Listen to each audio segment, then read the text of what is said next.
नमस्ते स्टूडेंट्स।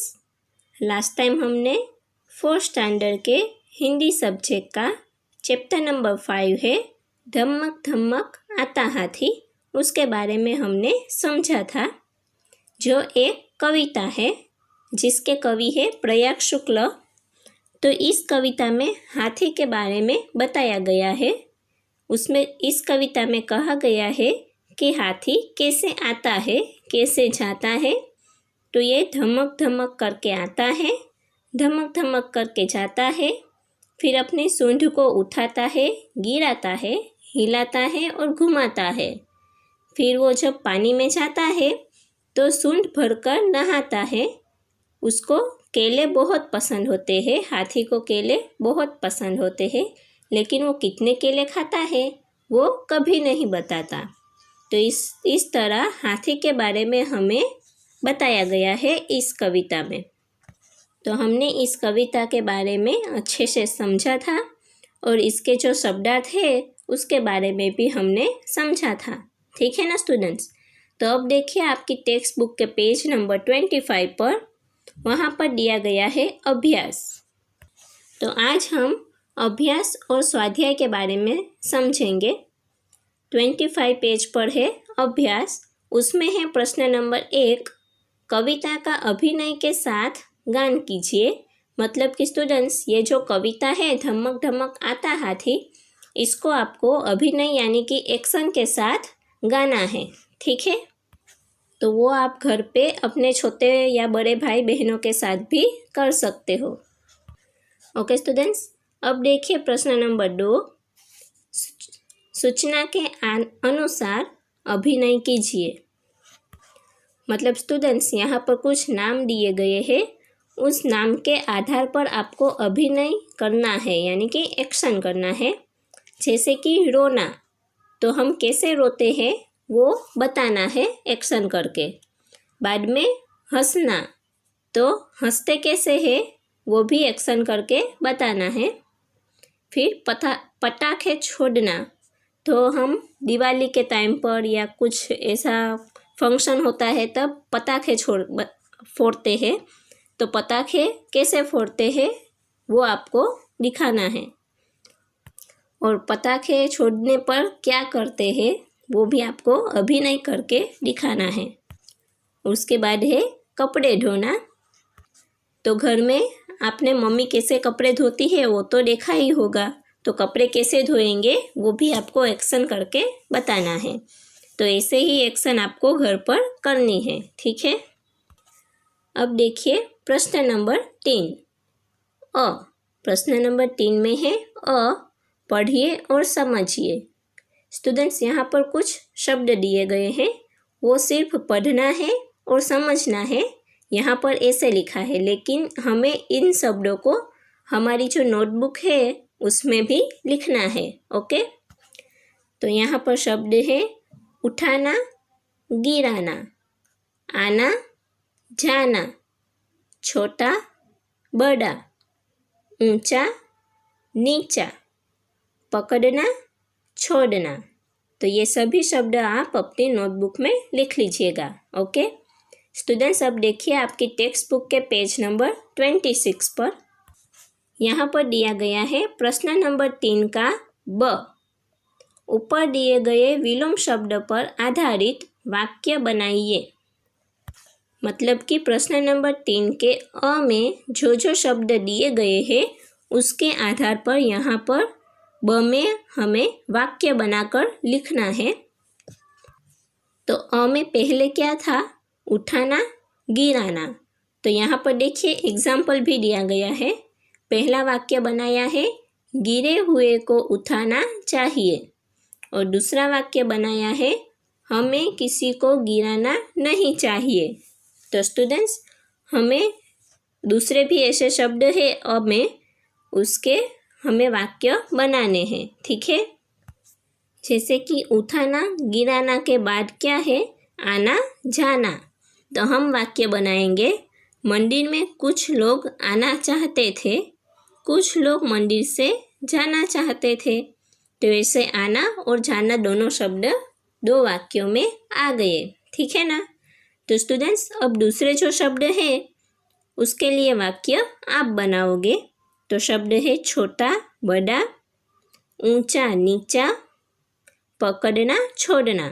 तो इसके लिए वाक्य आप लोग बनाओगे। ओके, अब देखिए स्टूडेंट्स प्रश्न नंबर 4, चित्र के आधार पर कहानी कहिए। तो स्टूडेंट्स यहाँ पर 4 चित्र दिए गए हैं। उन चित्रों को देखकर हमें एक कहानी तैयार करनी है और उस कहानी को हमें हमारी नोटबुक में सुंदर अक्षरों से लिखना है। ओके स्टूडेंट्स, ओके, तो पहले तो हम ये चित्र देखेंगे कि चित्र में हमें क्या दिखाई देता है। तो पहला चित्र है, उसमें एक शेर है और बहुत सारे जानवर है। फिर दूसरा चित्र है, उसमें एक शेर है और खरगोश है। फिर तीसरा चित्र है, उसमें खरगोश शेर से कुछ बातें कर रहा दिखाई देता है। और जो चौथा चित्र है, उसमें एक खरगोश, शेर और कुआं, और कुएं में शेर का प्रतिबिंब ऐसा दिखाई देता है। तो इन सभी चित्रों को लेकर हमें एक कहानी बनानी होगी। ठीक है, तो हम कहानी बनाएंगे कि एक जंगल था। उस जंगल में एक लालची शेर रहता था। जंगल के सभी जानवर उस शेर से डरते थे क्योंकि हर रोज वो अन्य जानवरों का शिकार करता था और जानवरों को मार डालता था। एक दिन सभी जानवरों ने मिलकर एक योजना बनाई कि वो शेर रोज एक एक जानवर को मारे तो हमारी संख्या जल्दी से ख़त्म नहीं होगी। इसलिए शेर को रोज रोज एक जानवर हम भेज देंगे। सभी जानवर मिलकर शेर के पास गए और एक भेड़िए ने शेर से बात की कि महाराज, हमारा एक निवेदन है कि आप जैसे रोज जानवरों को मारकर शिकार करते हो, ऐसे तो जंगल में कोई जानवर नहीं बचेगा। इससे तो अच्छा कि हम आपके पास रोज रोज एक जानवर भेज दें और आपको शिकार करने जाने की भी कोई ज़रूरत नहीं रहेगी। यह बात शेर को ठीक लगी। उसने कहा ठीक है। तब ऐसे ही हर रोज जानवरों ने एक एक करके शेर के पास एक एक जानवर को भेज दिया। जब जानवर ख़त्म होने लगे, कम होने लगे, तब सबने मिलकर चतुर खरगोश को भेजने का फैसला किया। खरगोश ने शेर की गुफा की ओर चलना शुरू किया, लेकिन वह शेर का शिकार नहीं बनना चाहता था। इसलिए उसने योजना बनाई और उस योजना के बारे में सोचते सोचते शाम होने पर शेर की गुफा तक पहुंचा। तब शेर ने उसे गुस्से से कहा कि सुबह से मैं अपने भोजन की राह देख रहा हूँ और जानवरों ने इतने छोटे जानवर को भेजा है। शेर गुस्सा हो गया। शेर को तब बहुत गुस्सा आया।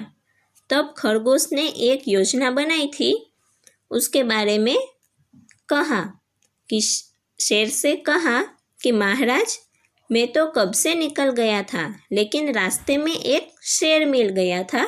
उसने मुझे रोका था और आपके लिए एक संदेशा भेजा है। और उस शेर ने चेतावनी देकर कहा है कि आप इस जंगल को छोड़कर चले जाइए, क्योंकि आज से वो इस जंगल का राजा है।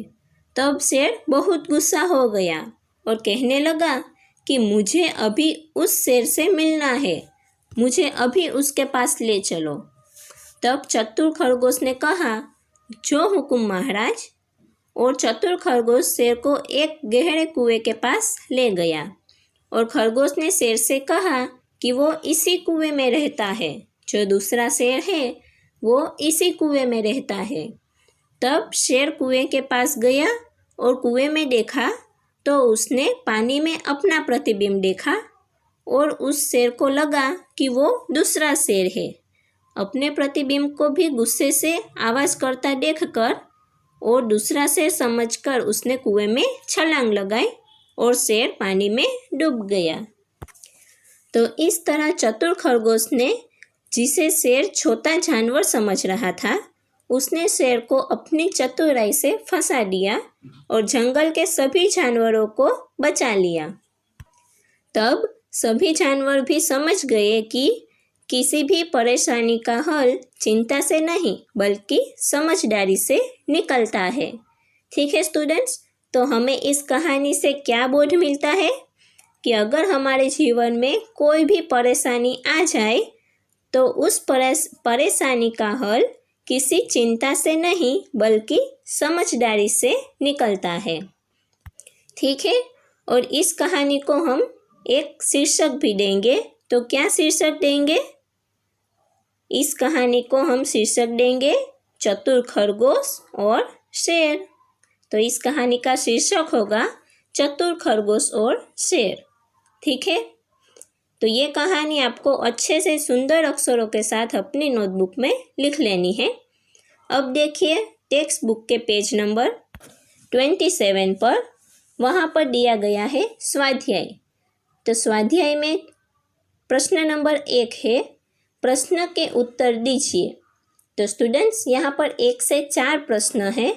वो आपकी जो कविता है धमक धमक आता हाथी, उस कविता को लेकर यहाँ पर प्रश्न है।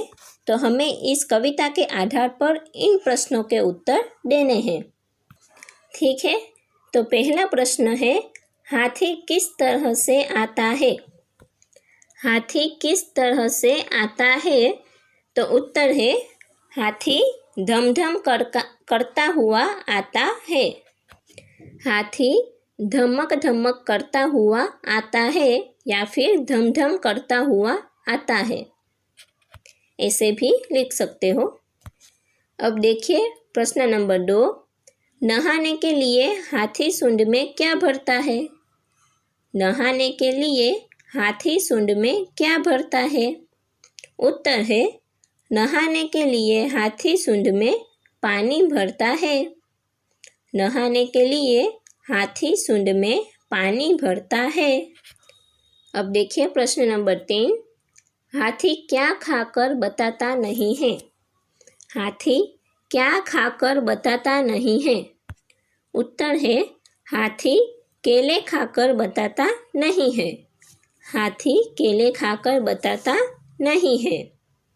प्रश्न नंबर 4 है, हाथी पानी कहाँ डालता है और क्यों? हाथी पानी कहाँ डालता है, क्यों? उत्तर है, हाथी पानी अपने ऊपर डालता है क्योंकि वह नहाना चाहता है। हाथी पानी अपने ऊपर यानी कि अपने शरीर ऊपर डालता है क्योंकि वह नहाना चाहता है। ठीक है, तो ये हो गए प्रश्नों के उत्तर। अब देखिए प्रश्न नंबर 2, चित्र में हाथी के कुछ अंग नहीं हैं, उन्हें पूर्ण कीजिए एवं चित्र में रंग भरिए। तो स्टूडेंट्स यहाँ पर एक हाथी का चित्र दिया गया है, उसमें कुछ पार्ट्स है जो हाथी के अंग वो नहीं है, मतलब ड्रॉ करना बाकी रह गया है। तो उन सभी अंगों को आपको अच्छे से बनाना है, आपको ड्रॉ करना है और उसके बाद इसमें अच्छे से कलर करना है, मतलब कि रंग भरना है। ठीक है, तो उससे एक सुंदर सा हाथी का चित्र तैयार हो जाएगा। तो ऐसे यहाँ पर हमारा चैप्टर नंबर 5 है, धमक धमक आता हाथी, वो समाप्त होता है। Okay students, bye, thank you.